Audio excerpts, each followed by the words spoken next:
à tous et bienvenue dans la bande. Nous sommes jeudi et comme tous les jeudis, c'est le duo féminin de choc Chloé Yentao et Mara Lourde qui prend le relais à Nouméa. Ce soir, Chloé reçoit Emmanuelle Hérial, présidente de l'Association des musées et établissements patrimoniaux de Nouvelle-Calédonie ou plus simplement l'AMEP-NC. Elles reviennent sur un événement qui connaît un énorme succès ici au pays. Eh bien, je parle de la nuit des musées. Interviews décalées, vidéos insolites et défis pour notre invité. Ne loupez pas ces petites pépites que vous retrouverez en deuxième partie. Alors avant, on parle législative avec Louis Mapou, candidat uni dans la deuxième circonscription. Il répond à notre journaliste Lindsay Wamo sur son programme économique. Louis Mapou, bonjour. Bonjour. Alors vous êtes candidat de l'UNI dans la deuxième circonscription. Alors première question pour vous, quelle est la place de l'outre-mer dans les institutions nationales et européennes? Une place qui est déjà celle qu'on a aujourd'hui, puisque nous sommes dans l'ensemble français, avec des relations privilégiées avec la France, l'État français, avec la métropole. Donc un héritage politique, un héritage historique, un héritage économique, un héritage culturel.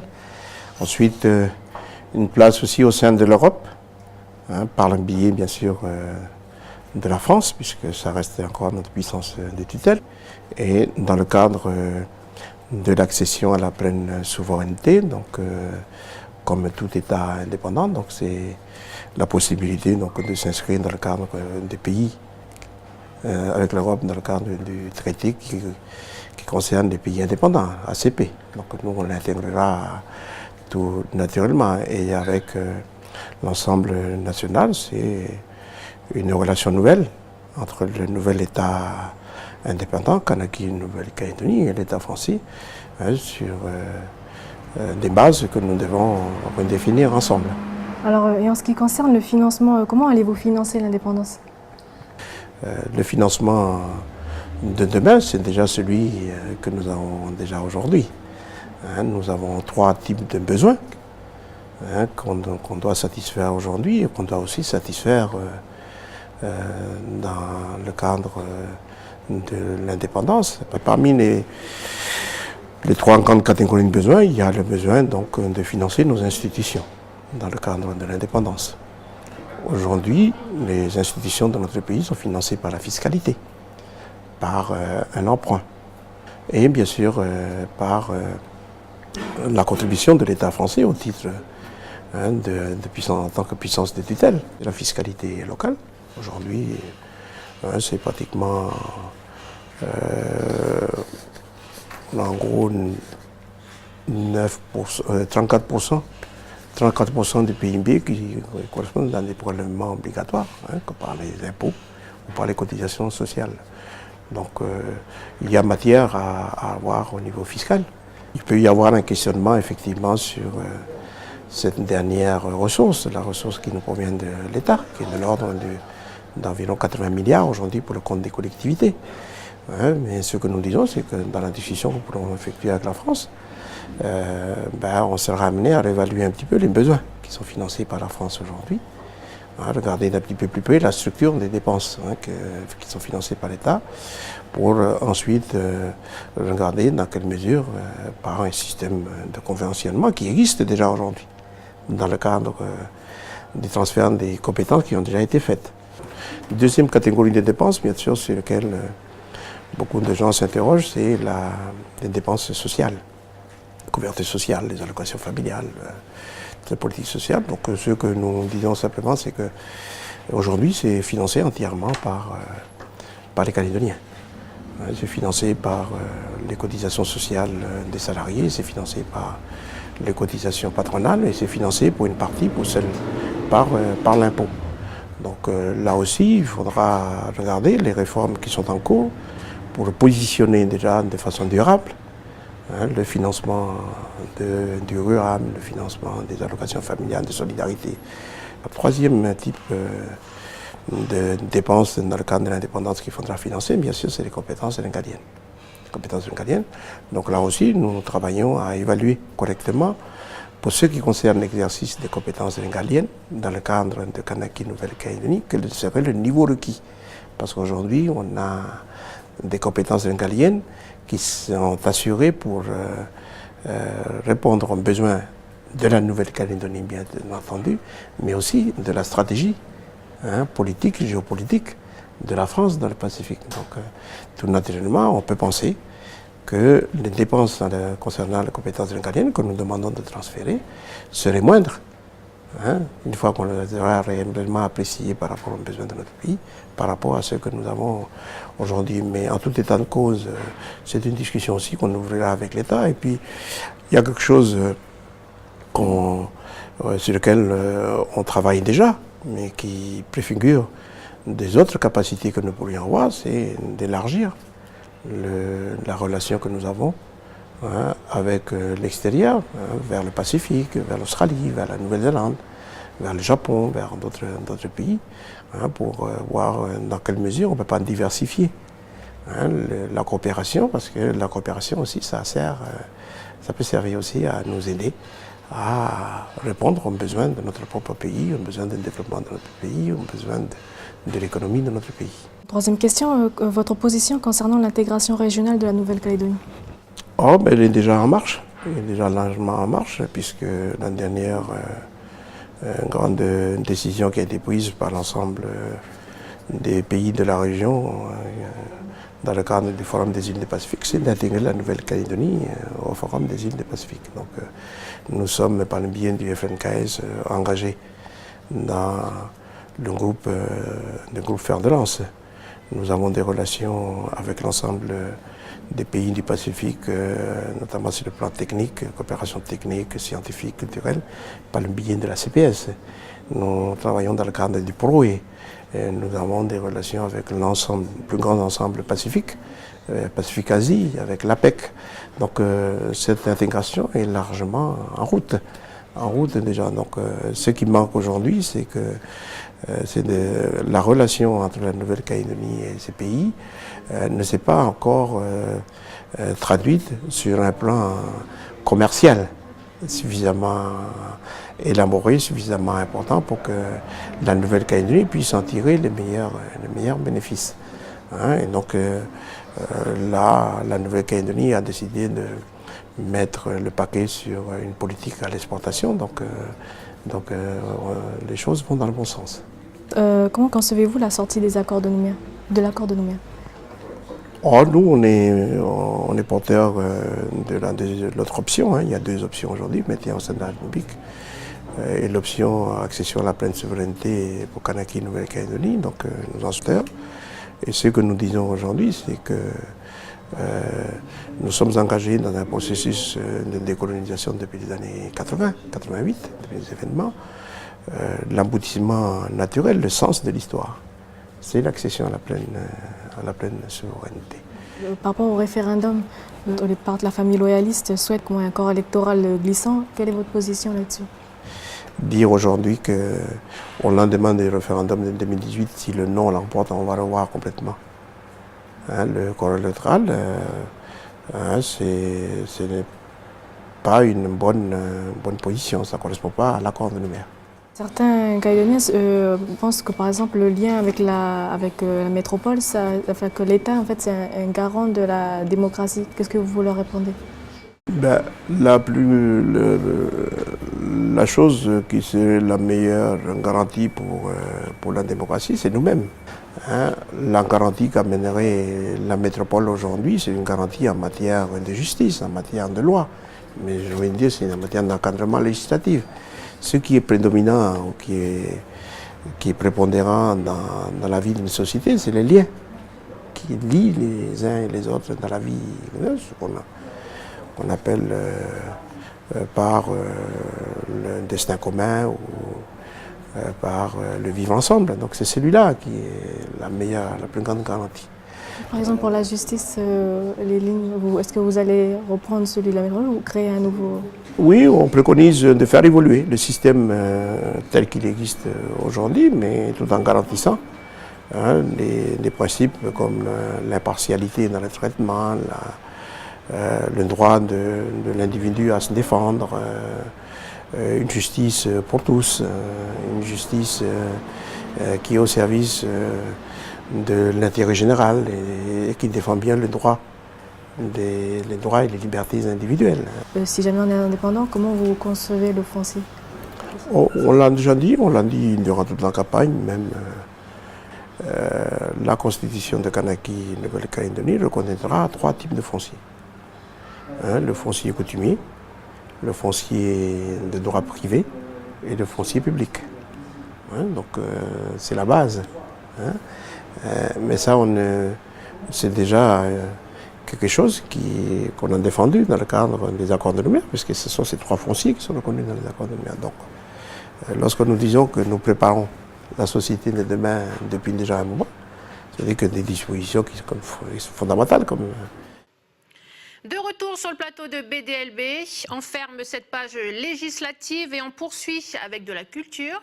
Chloé Yentao reçoit donc Emmanuelle Hérial, présidente de l'AMEP, l'association des musées et établissements patrimoniaux de Nouvelle-Calédonie. Elle nous parle de cet événement devenu incontournable ici au pays, c'est la nuit des musées. Attention, ne vous attendez pas à une interview sobre et ordinaire, je vous laisse en juger. Quant à moi, je vous souhaite une bonne soirée et à demain.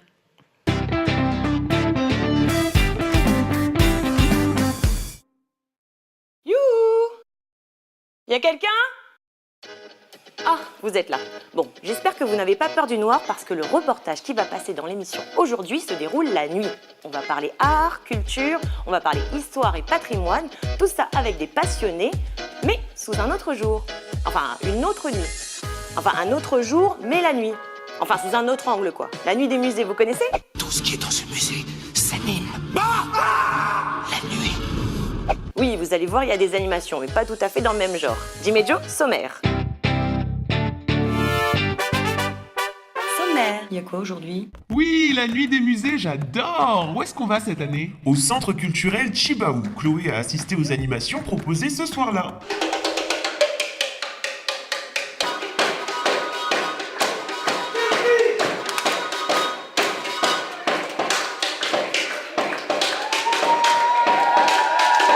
Waouh, ça avait l'air cool. Bah ouais, qu'est-ce que tu crois? Ils font pas les choses à moitié à la MEP. Emmanuelle Hérial, la présidente de l'association, sera l'invitée de Chloé aujourd'hui. Ensuite, place au JT What the Fuck, avec un nouveau sport complètement barré. Oh my god, j'ai parfois honte d'appartenir à la race humaine. Ouais, heureusement Chloé et son invité vont relever le niveau. Et tu regardes le ciel. Et voilà. là, je dois tenir compte. Et là, t'as un parfait triangle, c'est parfait. C'est violent quand même. Ouais. Ouais, bon, c'est pas gagné. Hein. Ensuite, on fera place au zapping du Sénet. Hé, c'est la guerre des étoiles. C'est mon tonton qui joue dedans. Oui, voilà lui là. Ah, hey Ciao. Et c'est qui ça? C'est qui? Bonjour Emmanuelle. Bonjour.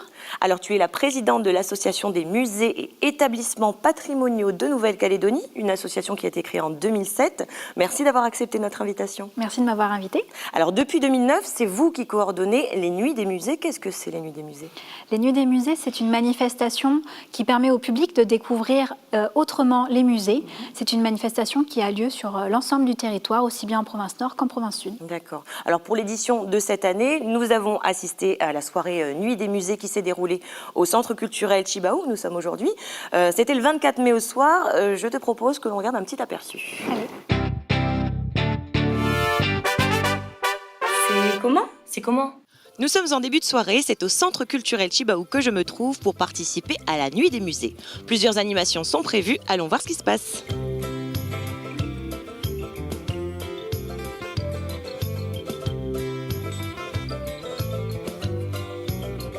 Le public commence à arriver. Alors, il y a un atelier maquillage, là, j'ai l'impression, qui est en train de se former.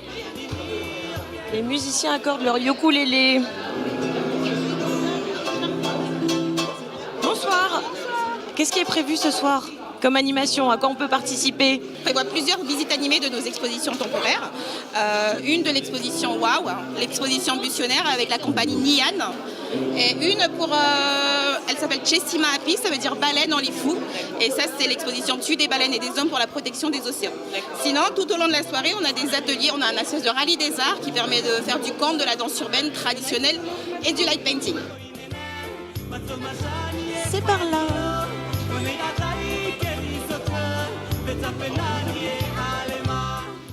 Voilà, donc c'est une exposition plutôt familiale où on peut emmener ses enfants, qui se divise donc en 4 zones, la Mélanésie, la Polynésie, l'Australie et une partie spéciale pour la Nouvelle-Calédonie. Et on commence par la Mélanésie.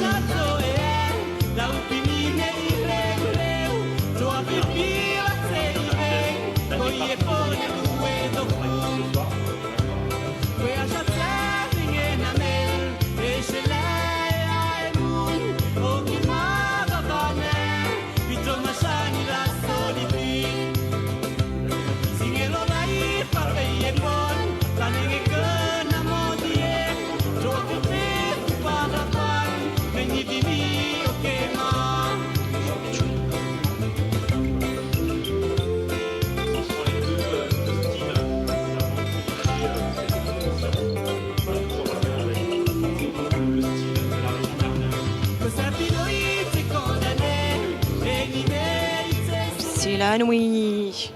C'est joli ce petit chemin coloré de petites lanternes multicolores.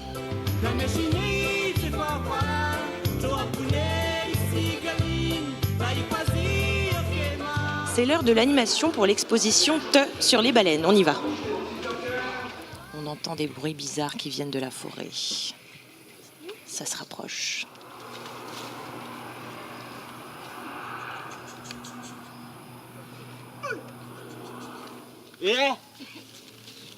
Jo Tim, roi et Jo Tim, roi et Jo Tim, roi et Jo Tim, roi et Jo Tim, roi et Jo Tim, roi et Jo Tim, roi et Jo Tim, roi et Jo Tim. On les suit. Attention.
Traverse tout le centre culturel de Chebao avec la thématique de la baleine et en règle générale comment l'homme peut retourner aux baleines. Parce que dans notre culture, la baleine, dès qu'on la voyait sortir de l'eau, c'était le moment pour nous de planter l'igname à Lifou et à Liloin aussi. Et cette exposition nous demande ou nous ordonne de revenir aux baleines.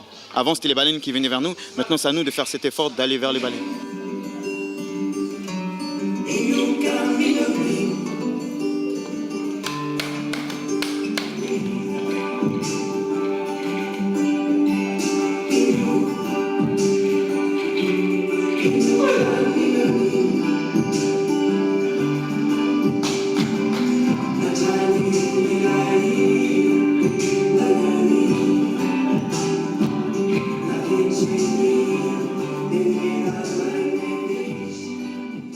Voilà. Alors avant de poursuivre Emmanuel, tu vas devoir te plier à une petite tradition de l'émission. Je vais te demander de jurer, de dire la vérité, toute la vérité, rien que la vérité, et ce, main sur le cœur, dès maintenant, sans langue de bois surtout. La main sur le cœur et tu peux dire, est-ce que tu jures de dire la vérité? Je jure de dire toute la vérité. D'accord, très bien. Maintenant que c'est fait, la nuit des musées, c'est un peu du réchauffé quand même, c'est la même chose chaque année, non? Pas du tout. Chaque année, les établissements se renouvellent et proposent de nouvelles activités. On va de plus en plus vers des choses interactives. On propose au public de créer leur propre nuit des musées et d'être acteurs tout au long de ces soirées. D'accord, bon, je plaisantais bien sûr, c'était une petite boutade. La preuve, gros succès, cette soirée au Centre culturel Chibaou. Il y avait vraiment beaucoup de monde, plus que l'année dernière même. Est-ce que vous vous y attendiez à ce succès? Eh bien, chaque année, c'est un petit peu la révélation. Il y a de plus en plus de personnes qui attendent les nuits des musées. Et puis, chaque année, on découvre aussi de nouvelles personnes qui viennent pour la première fois. Et pour nous, c'est un réel succès de pouvoir attirer un nouveau public. Oui, il y a eu beaucoup de premières fois. Alors, c'est quoi l'intérêt de venir au musée la nuit? Alors déjà, c'est de découvrir les musées autrement. Pour ces soirées-là, on illumine les salles, les objets d'une façon particulière. Et puis, on propose des animations particulières. Il peut y avoir un spectacle, ça peut être une enquête à résoudre, ou alors il peut y avoir des dégustations. Bref, tout est possible, tout est permis quand c'est la nuit au musée. Alors, comment s'est passée l'édition de cette année sur l'ensemble du territoire? Cette édition, elle était assez extraordinaire parce qu'on a eu pour la première fois un nombre incroyable de participants. Oui. Il y a plus de 13 structures qui ont participé, aussi bien en province sud qu'en province nord. C'est une première pour nous. Au départ, ça avait commencé avec juste les premiers musées de Nouméa. Et puis aujourd'hui, ça s'étend à toute la Calédonie. Et puis, on a un succès grandissant avec un public qui est de plus en plus nombreux. Et comment ça se passe concrètement? Chaque établissement choisit de proposer telle ou telle animation? Il y a un thème commun? Comment ça se passe?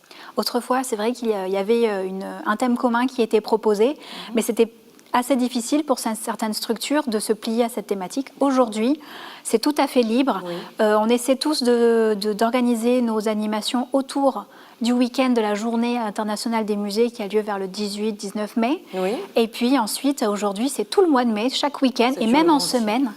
On propose des animations et tout le monde est libre de faire ce qu'il veut. D'accord, donc ça permet quand même un large éventail d'animations proposées. C'est quoi le rôle de la MEP dans tout ça? Alors la MEP, ça va être de coordonner le calendrier, permettre à toutes les structures de se retrouver, d'être dans les clous quand il faut programmer les communiqués. On va faire une communication globale pour l'ensemble des musées et on permet ainsi aux petites structures d'être sur un pied d'égalité avec les plus grosses. D'accord. Les nuits des musées, c'est quand même une sortie familiale. C'est assez centré sur les enfants en général, non? Oui, c'est vrai que ces nuits des musées, on essaie d'attirer un public familial, d'attirer ce public qui est en demande, qui cherche à venir au musée, mais qui ne sait pas trop comment s'y prendre. Donc, par le biais des animations, des spectacles, c'est une bonne façon d'emmener les enfants dans les musées pour ensuite y revenir et découvrir plus en détail les activités qui sont proposées. Les enfants, il y a les parents aussi, les grands sont contents, tout le monde y trouve son compte en général. On a rencontré quelques participants qui ont pu nous donner leurs impressions. Je te propose de regarder ça. Pourquoi tu es venue? Pour voir tout ce que je ne vois pas dehors. Je suis venu en famille pour justement faire découvrir l'art kanak, faire une petite soirée en famille finalement. Et très agréablement surpris. C'était une occasion de sortie et puis comme je ne connaissais pas les nuits des musées, c'est la première fois qu'on les fait. Je suis venue voir comment ça se passe en fait. Et c'est très bien. Ah oui, on a adoré, les enfants aussi, ils ont aimé. Pas déçu, vraiment des choses super sympas. On vient de sortir d'un spectacle là, et les artistes ont super choc. C'est bien d'ouvrir les portes des musées comme ça, ouais. Des musées, de la culture, tout ça. Ouais. Moi, je vis à Lifou, mais je ne savais pas c'est quoi Lifou de la baleine. Je connais l'autre nom, Wela, mais pas On apprend à parler d'autres langues. Chessimapine, voilà, j'ai trouvé le mot. Il y a cette ambiance chaleureuse, tous ces intervenants qui font partager leur passion et tout ce melting pot de diversité. Là, on a eu du hip-hop, on a vu l'art kanak, les danses, en même temps ces chants, et tout ça à travers un chemin bien défini finalement. Tout ça, ça s'est vraiment bien mélangé. Mélanger le traditionnel avec le côté moderne. J'ai trouvé ça vraiment très, très beau. Voilà, donc la diversité des animations, question. C'est le rôle de la MEP de valoriser justement le patrimoine auprès du public. C'est quoi les missions principales de la MEP? Alors, les missions de la MEP, c'est de coordonner, de permettre l'émergence d'une unité entre les différents établissements. Et puis, pour les nuits des musées, la MEP vient se suppléer un petit peu à toutes ces organisations. Et puis, on rassemble tout le monde autour de diverses questions. Ça peut être donc l'organisation d'animation, mais c'est aussi permettre aux associations, aux musées de trouver un lieu pour s'exprimer, pour aborder les questions que l'on rencontre dans nos établissements, dans les musées, et proposer des formations. D'accord. Et qui compose l'association? Est-ce que c'est à titre individuel? Ce sont les établissements? Comment ça se passe? En fait, il y a les établissements, et puis on a aussi le personnel qui adhère à titre personnel. Il n'est pas du tout obligé. S'il pense que nos missions lui correspondent, il peut adhérer. Et puis, on a aussi des membres associés, par exemple des animateurs scientifiques qui travaillent individuellement pour chacun de ces musées, mais qui n'est pas relié à un musée spécifiquement. Donc, du coup, on se retrouve tous et puis on discute tous ensemble. Très bien. Les prochains rendez-vous à ne pas rater? Alors, les prochains rendez-vous... Ça, c'est un rendez-vous annuel, déjà, les Nuits des musées? Oui, alors chaque année, la MEP, elle organise les Nuits des musées. Et il y a également les rendez-vous au jardin. Donc ça se passe au mois de juin. On propose au public de découvrir l'aspect patrimonial de nos jardins. Et puis sur le net, sur les réseaux sociaux, on participe à la Museum Week. Donc par le biais du réseau social Twitter, on met en valeur les structures patrimoniales avec des petits mots dièses, comme on dit, des hashtags. Oui. Donc chaque jour, on met en valeur une personnalité, un objet, le coup de cœur du public. Donc tous les jours, on peut découvrir 1001 façons d'aimer les musées de Nouvelle-Calédonie. D'accord. Donc ça, on peut retrouver toutes ces informations sur votre page Facebook, par exemple? Oui, tout est disponible sur la page Facebook AMEP Nouvelle-Calédonie. Nouvelle-Calédonie, très bien. Merci beaucoup, Emmanuelle. À présent, c'est l'heure du JT What the Fuck. What the fuck? Une voiture anti-collision renverse une femme lors de sa présentation à un salon automobile. Lors d'un salon de l'automobile qui se déroulait en Chine, une hôtesse a voulu démontrer que la dernière voiture de Nissan pouvait détecter et s'arrêter devant un piéton. Mauvaise idée. Et pas de chance pour elle, la voiture n'a pas l'air si intelligente que ça. Les organisateurs du salon se sont excusés avant de tenter maladroitement de rassurer les potentiels acheteurs en promettant de renforcer le contrôle et le management afin que cela ne puisse plus arriver. Pas sûr que cela suffise à convaincre le public d'acheter une voiture anti-collision. Et ce n'est pas la première voiture à échouer dans ce domaine. En 2015, une Volvo équipée d'un système évitant de heurter des piétons avait embouti violemment 2 membres de l'assistance. Hobby Horse. Les adolescentes finlandaises font du cheval sans cheval pour s'émanciper. Cette nouvelle tendance, mélange de gym et d'équitation, mais sans étalon, remporte un étonnant succès en Finlande chez les adolescentes qui partagent leur passion sur les réseaux sociaux. Le principe du Hobby Horse est surprenant mais simple. Les jeunes filles pratiquent une sorte de gymnastique-équitation. Seulement, elles ne chevauchent pas un véritable cheval, mais un bâton surmonté d'une fausse tête de cheval. Un moyen, selon plusieurs cavalières, de s'émanciper. Peut-être une prochaine animation lors de la nuit, pas la nuit du musée, là, au rendez-vous au jardin. On garde l'idée. Alors, Emmanuelle, tu es passionnée d'histoire et de culture, on l'a compris, mais tu as beaucoup d'autres centres d'intérêt qu'on va découvrir à travers un petit jeu fin bête. Fin bête. Alors, on a enquêté un peu sur toi et on a découvert pas mal de choses à ton sujet. On a donc eu envie de te lancer des défis qui vont permettre de vérifier déjà si tout cela c'est bien vrai et puis de te connaître un peu plus. Tu es prête? C'est parti. Allez, c'est parti. Premier défi, tu as fait une partie de tes études métropolitaines à Toulouse, oui. La ville rose.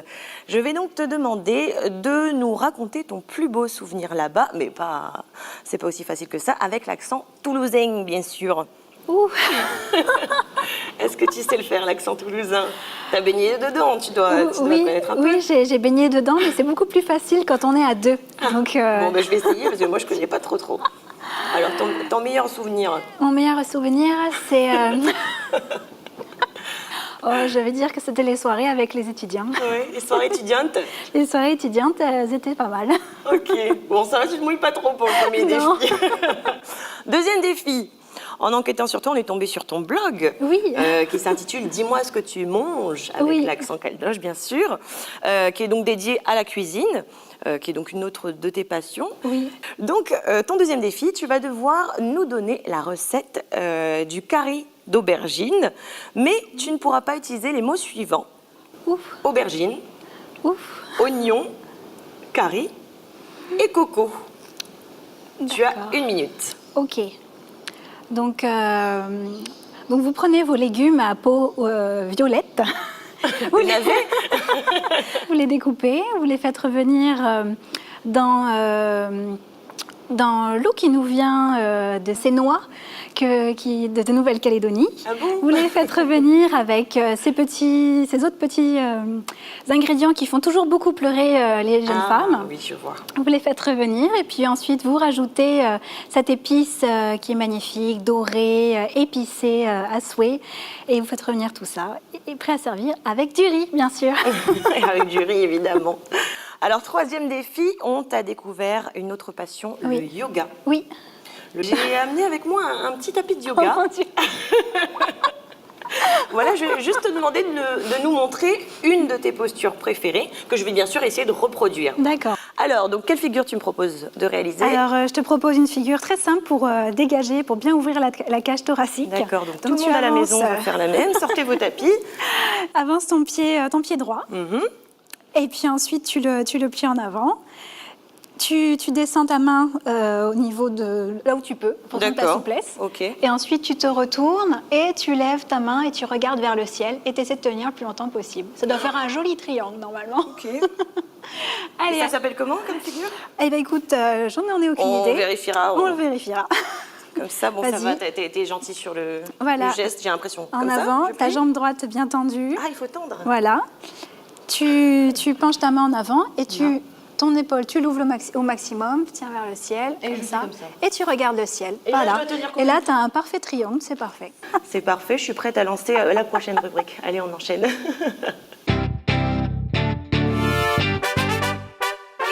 C'est net.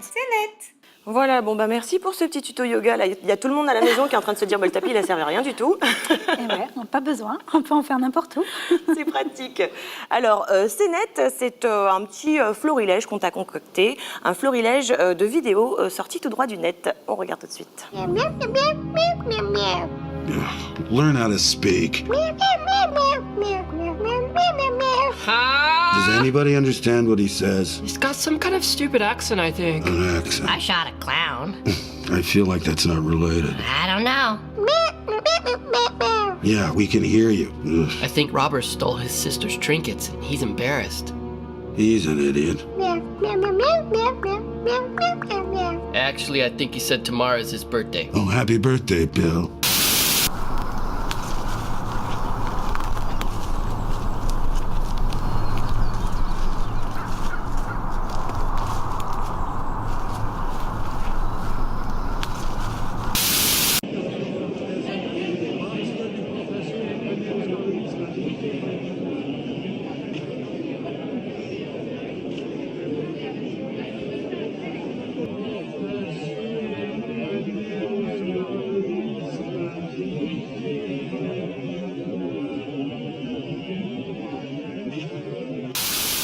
Fuck Donald Trump.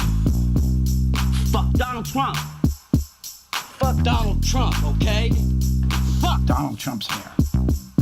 Fuck Donald Trump. Fuck Donald Trump.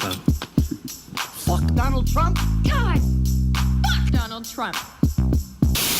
Voilà, on finit sur un petit montage sympathique. Alors, il y a une vidéo qui t'a interpellée? Le magicien. Oui. Ah oui, c'est une prouesse assez incroyable. C'est ça, c'est plutôt une prouesse de réalisation, Oui. une prouesse technique, quoi. Alors, Emmanuel, c'est quoi ton DELS? C'est quoi ton DELS? Donc, c'est la dernière rubrique de notre émission et je vais te demander de bien vouloir partager avec nous un bon plan. Le bon plan de notre invité, donc un coup de cœur, un endroit, un site internet, ce que tu veux. Alors, mon bon plan, c'est tous les samedis matins au marché de gros du COS. Il y a un jeune homme qui fait des poulets bio. Oui. Et je trouve extraordinaire sa façon de déployer son entreprise et d'être au quotidien présent. Oui. Donc voilà, pour moi, c'est manger local et aider les petits producteurs à continuer leur activité. Super bon plan. Donc, le samedi matin du COS. Tout à fait. Du poulet bio. Merci beaucoup, Emmanuelle. Alors, c'est la fin de l'émission. Merci de t'être prêté au jeu avec nous, d'avoir été avec nous aujourd'hui. Et puis, donc, on n'oublie pas de se rendre sur votre page Facebook pour les prochains rendez-vous. Bon, mais j'espère que vous avez passé un bon moment avec nous. J'espère que tu as passé un bon moment avec nous. Oui. J'ai beaucoup rigolé. Un peu surprise par le yoga, peut-être. Bon, en tout cas, merci beaucoup. Et puis, je vous retrouve avec plaisir dès la semaine prochaine. Taltoul!